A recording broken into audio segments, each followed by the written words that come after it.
Hi guys, welcome back to Football Heaven 24/7. I'm your host Jamie. Um, it's been a while since I last did a podcast, but as you know, it was the King's coronation over the weekend just gone. I'm going to race through all the games basically. I'm going to do like a quick episode today, covering the final day of League One season, the final day of the Championship season, the final day of the League Two season. Premier League was also played over the weekend across three days. I'm going to just go through all those results, just my little views on what happened over the weekend on some of those things, some of the things that stood out to me that impressed me, and yeah, that's about it. Right, so we're going to jump straight into the Premier League. Premier League, looking at it, um, Manchester City are still top at the end of the weekend. Manchester City had a good weekend, although it was really comfortable. They were 2-0 up through two goals from Gundogan in the first half on the 19th and the 27th minute. But Leeds, under the new management of Sam Allardyce, who's been sent in to rescue them in the last four games, whether he can do it will remain to be seen. Leeds did fight back a little bit in the second half. Rodrigo got a goal 5 minutes before the end. It wasn't enough for Leeds, though. Although it was a brave effort for Leeds, they were dominated, like I say, for most of the game up until they got that goal back. So yeah, just a narrow defeat for Leeds, 2-1 to Manchester City. That keeps Manchester City top. Arsenal an impressive win. A day later on the Sunday, they won 2-0 impressively away at high-flying Newcastle. Newcastle were just behind them in the league in third. So they got a 2-0 win. Goals from Odegaard and an own goal from Fabian Schär, or Fabian Schär even. So that gave Arsenal an impressive 2-0 win. But that means that Arsenal are only a point behind Manchester City, but Manchester City have a game in hand on them, so that will open up the 4-point advantage. Should obviously Manchester City win that game in hand. So that's what happened there. Other results in the Premier League. Chelsea finally stopped their really bad run without winning. I think it was 9 games or 10 games without winning the game.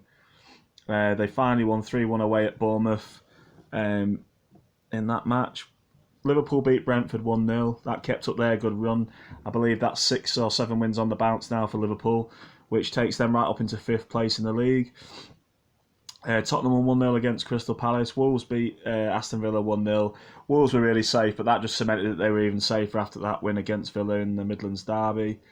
West Ham virtually guaranteed their safety by beating Manchester United 1-0 as well over the weekend. Goal from Benrahma. So yeah, that puts West Ham 7 points clear of the relegation zone. Last night, Forest won 4-3 in their relegation battle against Southampton. That virtually means that Southampton will be playing Championship football next season, as they've got 3 games left and they're 8 points clear from safety. So it guarantees that pretty much, obviously, Southampton will be a Championship team next season. That game was absolutely crazy. Forest were 3-1 up at one point. Then it got to 4-2.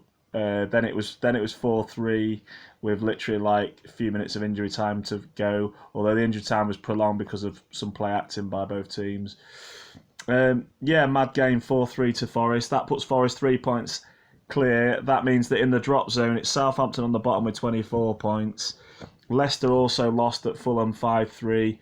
So Leicester and Leeds losing put them in the relegation zone. Everton pulled off a fantastic away day result at European chasing Brighton, winning 5-1 at Brighton, which was crazy. 2 goals from Decore, 2 goals from O'Neill. Yeah, that put them right up there. In the Forest game, it was insane goals, like I say. Really, 2 penalties that probably shouldn't have been allowed. But needless to say, that puts Forest outside the relegation zone.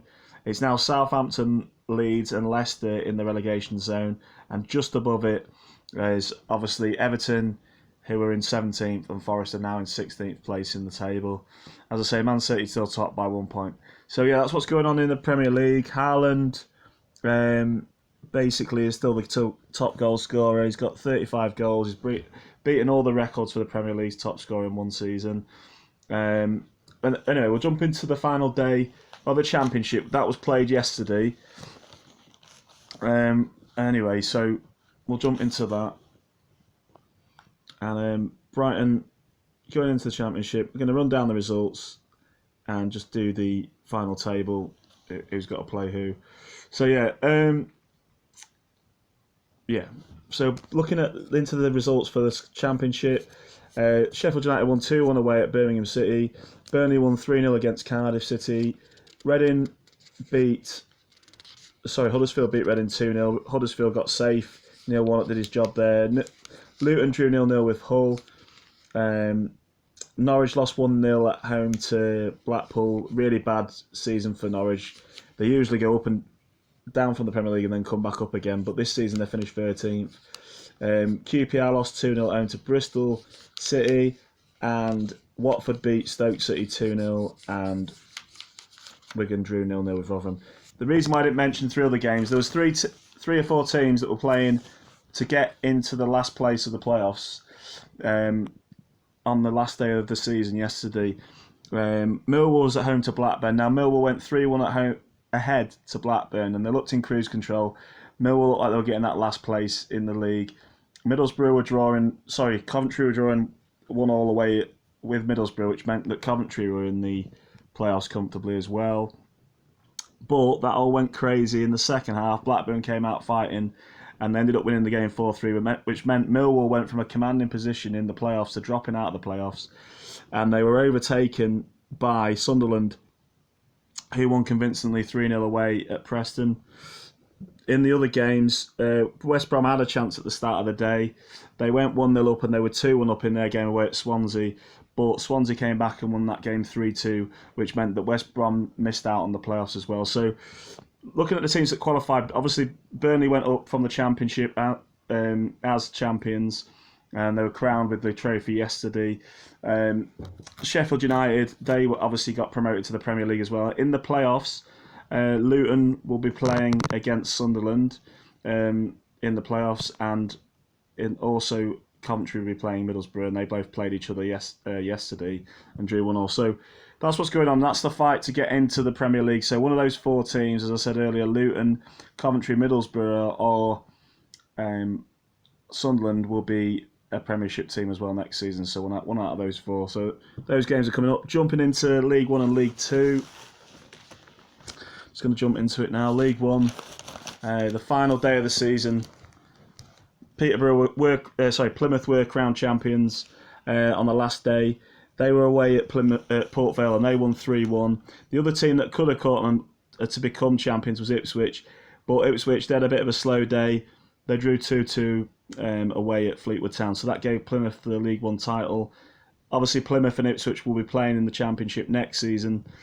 Who goes along with them in that will be 1 out of 4 teams, obviously, but those teams were decided by Derby. Basically missed out on the playoffs. They were away at Sheffield Wednesday. If they had got a draw, they would have made the playoffs, but they could only lose 1-0 at Sheffield Wednesday. Peterborough were away at Barnsley. They were the other team that could get the last place in the playoffs in League 1, and they won 2-0 away at Barnsley. So they leapfrogged Derby County into those playoff places, and they joined Sheffield Wednesday, Barnsley and Bolton. As I say, even though Barnsley lost 2-0 at home to Peterborough, Sheffield Wednesday won 1-0 against Derby County, and Bolton got a good win away at Bristol Rovers, winning 3-2. That cemented all those teams in the playoffs.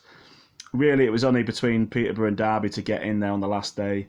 And as I say, Peterborough got it. So Sheffield Wednesday will play Peterborough in the playoff semi-finals, and Barnsley will play Bolton in the playoff semi-finals in League 1. Obviously, one of those 4 will be playing Championship football next season as well. So that's what's going on in League 1. Top goal scorer for the end of that season is Ipswich Town striker Colby Bishop. Although possibly he could be... Johnson Clark-Harris is up there as well as joint top goal scorer. But Johnson Clark-Harris technically could overtake him for the season if he scores a few goals in the playoffs. So we'll have to see what happens anyway. It'll be interesting to see. But yeah, that's what went on in League 1. And then finally, we're just going to jump into League 2. And into League 2 at the weekend, that was played yesterday. Yesterday. Grimsby drew 1-1 at home with Wimbledon. Barrow lost 1-0 to Stevenage. Stevenage got promoted up into League 1. Also, Leyton Orient went up as champions in League Two champions. They'll be playing League One football as well, drawing 1-1 away at Bradford. Bradford had their record attendance, biggest record attendance ever. They had 22,569 people at the ground. It's the biggest attendance that they've ever had, bigger than they ever had when they were in the Premier League for 2 seasons about 20 odd years ago. So, many congratulations to their fans for being so loyal for a team that is that low down the leagues in League Two. But they're now going to be playing. Well, they're going to be in the playoffs, fighting to get into League One basically after that result. So Colchester lost 2-0 at home to Mansfield. Harrogate drew 1-1 with Rochdale. Salford lost 1-0 to Gillingham, but finished in the playoffs. Stockport drew 1-1 with Hartlepool. Stockport potentially could have overtaken Northampton to the final automatic promotion spot on the last day, but Northampton won 1-0 away at Tranmere. After their heartache last year, missing out on the automatic promotion to League One, they finally got it this year. So Northampton went up with Stevenage and Leyton Orient automatically in the playoffs. There's 4 teams that will be playing each other, obviously out in the League Two playoffs, and that will be Stockport against Bradford and Carlisle against Salford. So that's basically what's going on there in that league. So that was the results there. So I'm just going to jump through. There was a few more results I've got to read out from League Two. Oh yeah, Newport drew 2-2 with Crewe. Sutton drew 1-0 with Carlisle. Swindon beat Crawley Town 2-1. Walsall beat Doncaster 2-1. My mate Graham was at that game. And I think that was it. Yeah, that was all the results from League Two. So, yeah, good season for a lot of teams getting up there. Leyton Orient, you've got hats off to Leyton Orient. They had a fantastic season, finished as champions of League Two. And as I said, they'll be playing League One football next season. They've done absolutely fantastic, to be fair to them. So Stockport playing Salford in the League Two playoffs, and Carlisle will play Bradford, so I got that wrong, but I just mixed that up. So one of those 4 teams obviously will join in League Two. It was already decided, the relegation was decided for League Two. That was Hartlepool and Rochdale, and that was decided the week before. I don't think I mentioned who got relegated in the Championship or League One, but I'll just say that quickly. In the Championship, it was decided the other week. 3 teams that went down was Reading, Wigan and Blackpool. And in League One, the teams that went down on the final day of the season, Cambridge stayed up. They won 2-0, and they stayed up narrowly because MK Dons drew their game at Burton Albion 0-0. And Morecambe lost, having taken the lead 3-2 away at Exeter. So that meant that MK Dons, Morecambe, Accrington Stanley and Forest Green Rovers were relegated from League One, and they'll be playing obviously League Two football next season. So that's my review for the whole weekend. I rambled through it. Thank you to everyone that has liked and subscribed, and have a great week, whoever you support. Bye for now.